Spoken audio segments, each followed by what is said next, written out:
Hey guys, it's G. Welcome to the Bracketology show with me. So today it's Friday, March 10th, 2 days before they announce the official bracket, and I am here. I'm going to try to predict every single team in the tournament. I've got my blue pen in my hand. I've got this nice setup.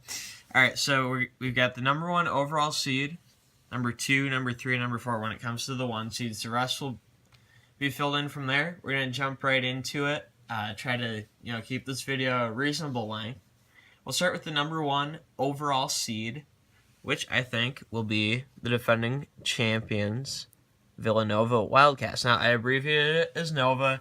It's a small bracket, so I've got to do what I can. Number 2 overall seed. This is possibly a shocker. And no, not a Wichita State shocker. UCLA Bruins. I think they're going to win the Pac-12 tournament. I think North Carolina is going to be upset. So that's why I have UCLA at number 2. At number 3, I'll give it to... I gave it to Kansas. I think it should be Gonzaga, but it probably will be Kansas. Because Kansas is a 4-loss team, 4th number 1 seed. Gonzaga, and that would make it interesting for regions, but I think UCLA, because they're the higher seed, they would get West, and they'd send Gonzaga to the South. Although they could do some other configuration. I don't know, but there's the 4-1 seeds. And now, for the number 2 seeds, we'll start with the 5th overall seed, which I think will be the Oregon Ducks. I think they'll lose in the Pac-12 championship to UCLA, which is why I think that will boost UCLA to a 1 seed, but I think Oregon's overall resume is not going to keep them down. At the 6th overall seed, got the Kentucky Wildcats. That's going to be Blue Bloods, Kentucky, Kansas, potential Elite 8 matchup. That would be the most made-for-TV thing ever. I think it will happen. For the 7th overall seed, the team that I think they're going to lose to Duke, and that will knock them down. I mean, not too far, but North Carolina, UCLA, Battle of the Baby Blues. That'd be another huge, insane TV matchup. And for the last number 2 seed, I've been between a lot of teams. If Baylor didn't get upset, I would have put them here. But since they lost, I've got to go with Louisville. Just based off reputation. All right, for the 4 seeds, the 13th overall seed, I think, will be the Florida Gators. I think they've been a very powerful team again, kind of like how they were in their dynasty days. I think that they could easily move up if they win the SEC championship, but I'm putting them at a 4 seed. The second 4 seed, Purdue. I think they'll win the Big Ten championship, and as down as the Big Ten's been, I don't think you put the champ below a 4 seed, assuming it's Purdue. And then I've got Florida State. I'm not very sold on them, but I think they'll be a 4 seed. And the last 4 seed, I think they'll be the American champions, Cincinnati. I think they'll be SMU in the tournament championship and get that 4 seed. For the 5 seeds, I think the first 5 seed, based on what should be a good ACC tournament performance, the Notre Dame Fighting Irish. I was between SMU, Butler, and Notre Dame, and because Cincinnati's played both SMU and Butler, I think they'd put Notre Dame there. Plus, Notre Dame Cincinnati would be a good 4-5 matchup. And then for the next 5 seed, I think Butler. And then I also mentioned SMU. So you've got SMU. And for the 4th 5 seed, I think Virginia is no longer a 5 seed because of how they lost to Notre Dame. Their defense is very good and they still lost by double digits. So when they're playing their style of basketball and they lose, and not just by a couple points, they're not going to be there. However, with that Big 12 tournament wide open, I think Iowa State takes the 5 seed. Now for the 6 seeds, I think the first one will be St. Mary's. I feel like that would be a really fun second round matchup with Duke. And I don't know what to make of St. Mary's. I don't think a lot of people do because their only competition has been Gonzaga, who they've lost to 3 times. But, giving them a matchup with Duke, it would be 2 questionable teams. It would be a great toss-up game. That would be one of the most interesting second-round matchups to pick, assuming they get past their 11 and 14 seed matchups. For the next, I will go Virginia. I think it's a very tough path for them. And I think it's fair given what their win-loss record is. Not to discredit their resume, it's just when you have that many losses. And then the first couple big teams, I think Wisconsin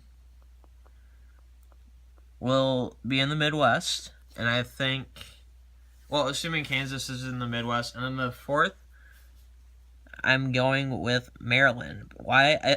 I think they're both going to have better Big Ten tournaments than the Gophers of Minnesota. Even though they're probably the team I'd cheer for in this tournament, we'll get to them later. I just think Wisconsin and Maryland will have better tournaments and draw better seeds as a result. All right, for the 7 seeds, our first 7 seed, I think, will be Minnesota. That will be an incredible second round matchup too. Minnesota and Louisville, Pitino versus Pitino. That would just be straight fire. For the next 7 seed, I think Wichita State. They're projected, depending on what you look at, I don't know, they're projected like 8 seed, 9 seed, 10 seed.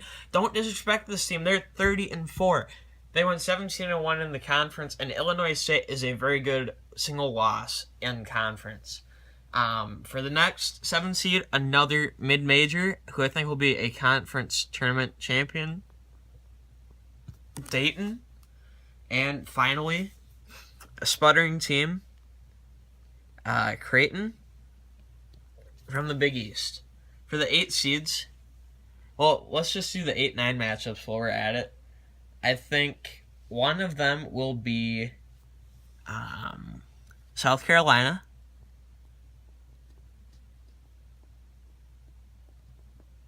And I think South Carolina will get,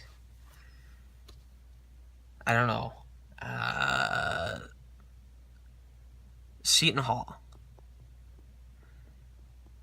Like, when it comes to 8-9 matchups, I've got my 8-9s picked. I just have to pair them up. So, you guys are experiencing this live with me. I think we'll have Middle Tennessee State. They'd be a perfect fit against Kansas and then possibly Butler. And I think Middle Tennessee State will get to face off with Arkansas. I think they're going to try to match mid-majors with power conferences at 8-9 when possible. I think we'll have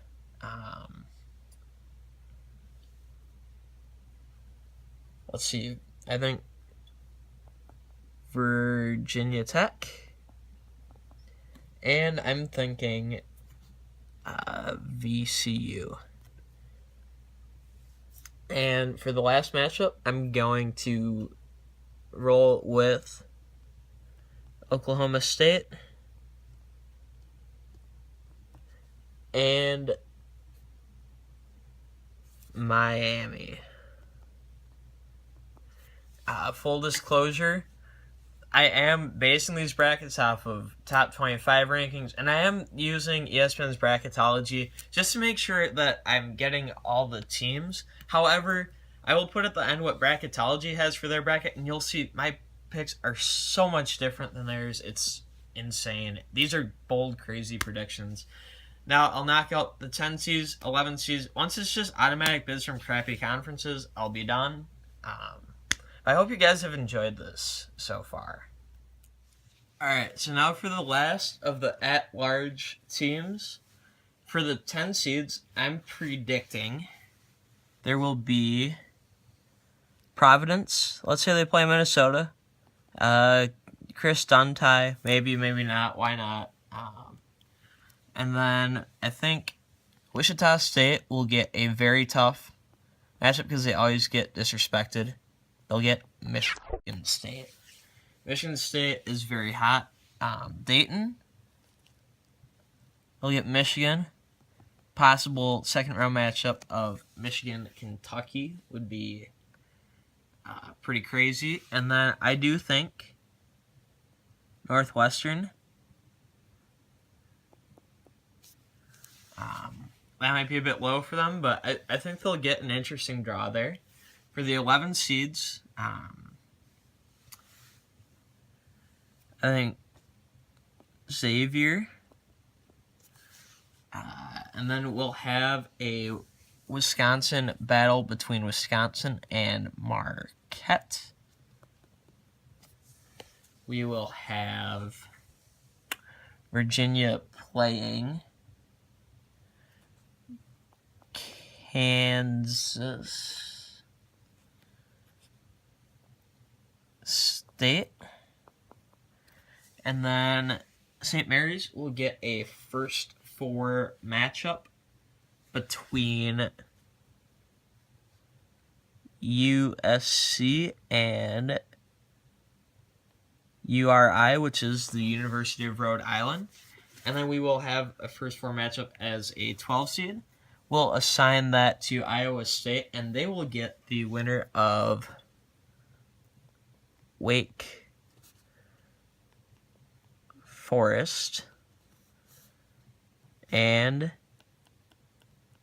Illinois State. Illinois State, but not Illinois. Now, I'll talk quickly about a couple snubs. Vanderbilt, look, you have 15 losses. You're not in the tournament. Sorry. Syracuse, you have 14 losses. You lost in the first round of your conference tournament. You don't make the tournament either. Sorry. And that's it for really teams that were projected in the tournament that I excluded.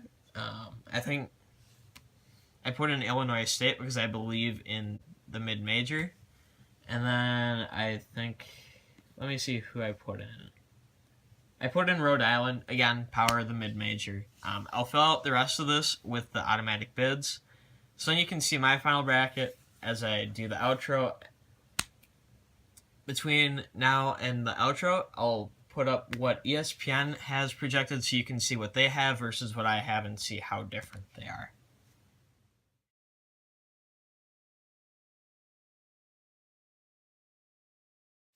Alright guys, so I filled out the rest of my bracket. Here's all the teams I had different. Carolina, I had as a 2 instead of a 1. Baylor, a 3 instead of a 2. UCLA, 1 instead of 3. FSU, 4 instead of 3. I'll let you guys just read that quick. Pause the video if you want. And then there is the completed bracket. Honestly, I have filled in all the automatic qualifying teams on the same lines. I might have changed the matchups, though. I hope you guys enjoyed this video. If you did, please leave a like. Subscribe. I'll be doing on a NCAA team building simulator, a March Madness challenge, where I take the worst team possible and I build them up for one shining moment. Very well may be that at the end of that, Graham and I do our next music video for one shining moment. You'll just have to be subscribed for that. Don't forget to leave a like. Comment if I disrespected your team or if you like picks I made. that ESPN didn't make. I'm G. Thanks for watching. Enjoy the NCAA tournament, and until next time, and as always, peace out.